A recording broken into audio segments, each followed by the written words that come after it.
Hello, my name is Brick Shetland. This is the Roman situation.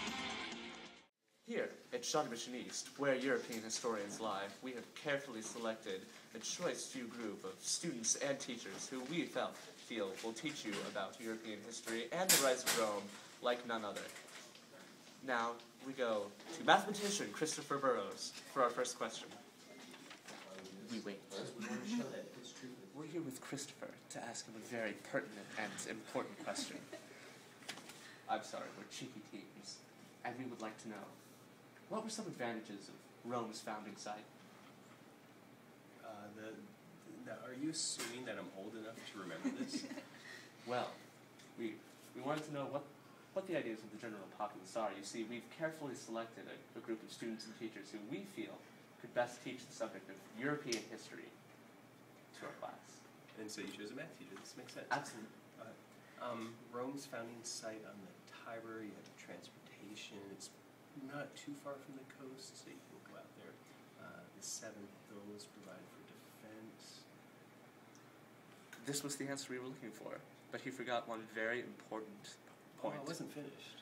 Oh, excellent. The Tiber also protected them from the Etruscans, who were trying to come down early on and take over.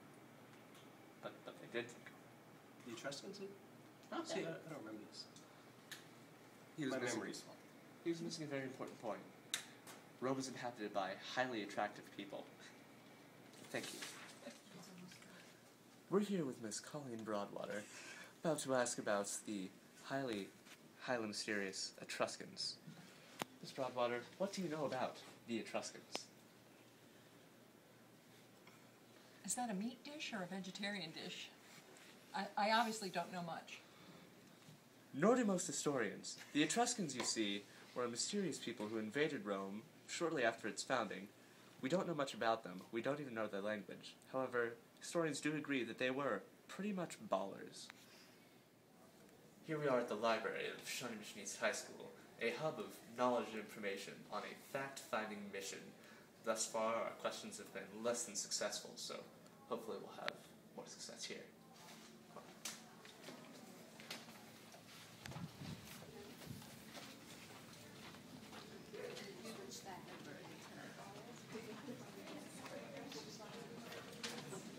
Here we are with Miss Larson, a known super genius, with one absolutely pressing question. Who were Romulus and Remus?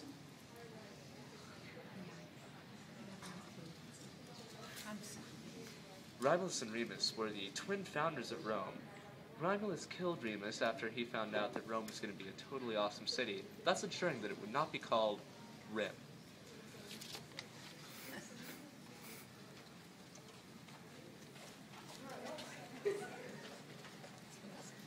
Sir, we were wondering if we could ask a question about Roman history.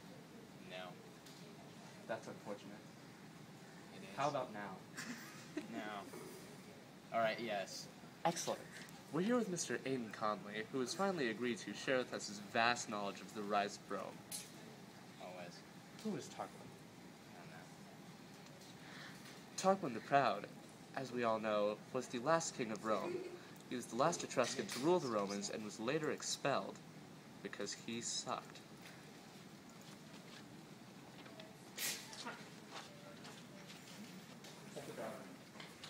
I have a question for you. Yeah.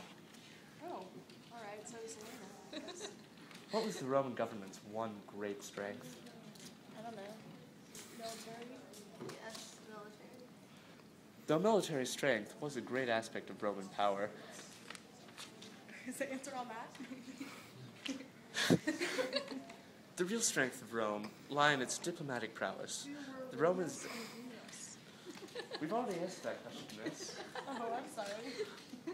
Belgrade interviewees are always a challenge in interviews such as this.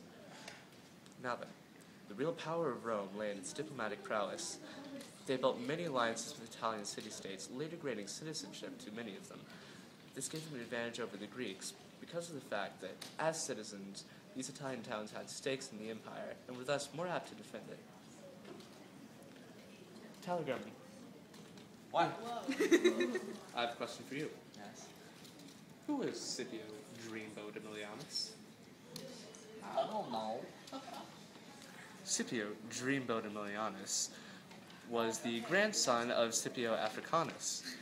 He was famous because he burnt Carthage to the ground, as well as set the hearts of many women smoldering. He was also a proponent of the liberal Roman ideal as the urban elite came to power over the old rural elite, and he built a boat out of dreams. I don't know.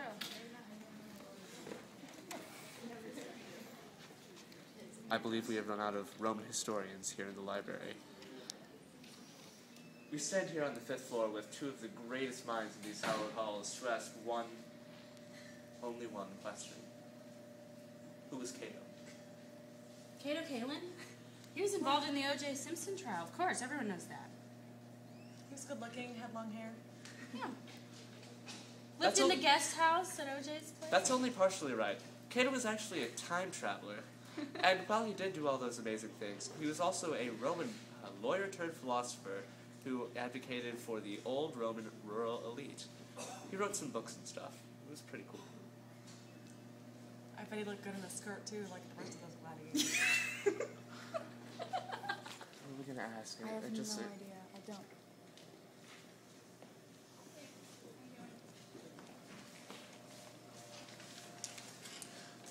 We're here on the 3rd floor with Marble Leppensteiner,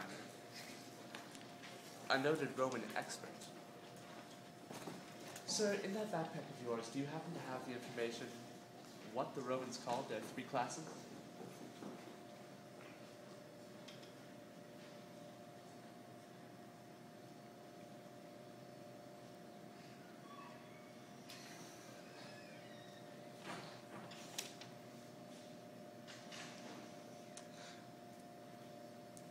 The plebeians, the equites, and the aristocracy, also known as the Senate, or something else that starts with a P.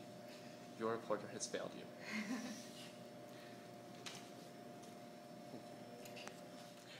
Patricians. Noted AP scholar and Sean Missionese graduate You Chi gotta be Chen kidding me. is here with us today to answer us. Who is Sulla? Who is what? Sulla. Sulla? Sulla. Oh, he killed a bunch of people. Indeed. An AP-worthy answer. Sulla was a Roman politician, later turned dictator, who was a member of the First Triumvirate. He was a Roman general who Killed a lot of people. Indeed. He relinquished his dictatorship later and tried to enact some political reforms, but they didn't work because the Roman constitution wouldn't allow for it. Sulla's dictatorship later plunged Rome into a civil war that lasted until Augustus, 50 years later. Great guy. Fellow European historian Madeline Pigeon has agreed to answer one of our questions. Madeline, how were the Romans able to conquer Italy so quickly? They were there. They lived there. From the beginning and from the end. They were just there. I mean, they formed their society around in Rome, and they were there. The Romans were able to conquer Italy fairly quickly because of their aforementioned diplomatic prowess. We're here with Jamie Leonard, a Roman history novice, but one of the smartest people I know. I believe she can answer this question. Jamie, tell me everything you know about Julius Caesar.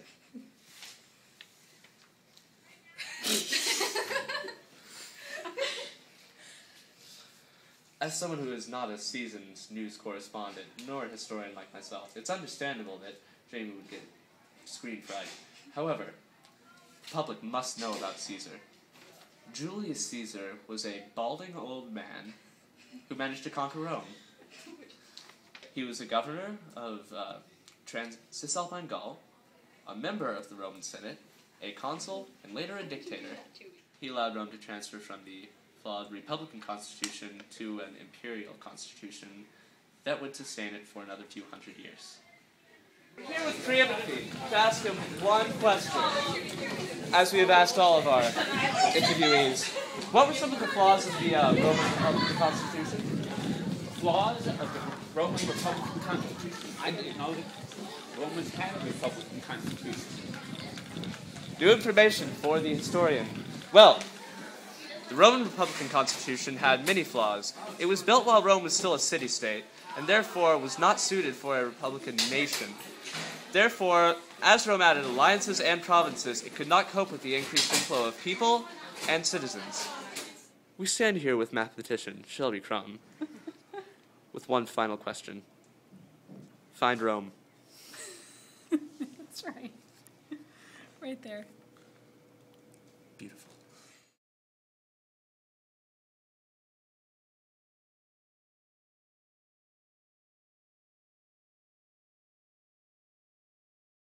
Camera woman, tag team awesome powers, go activate.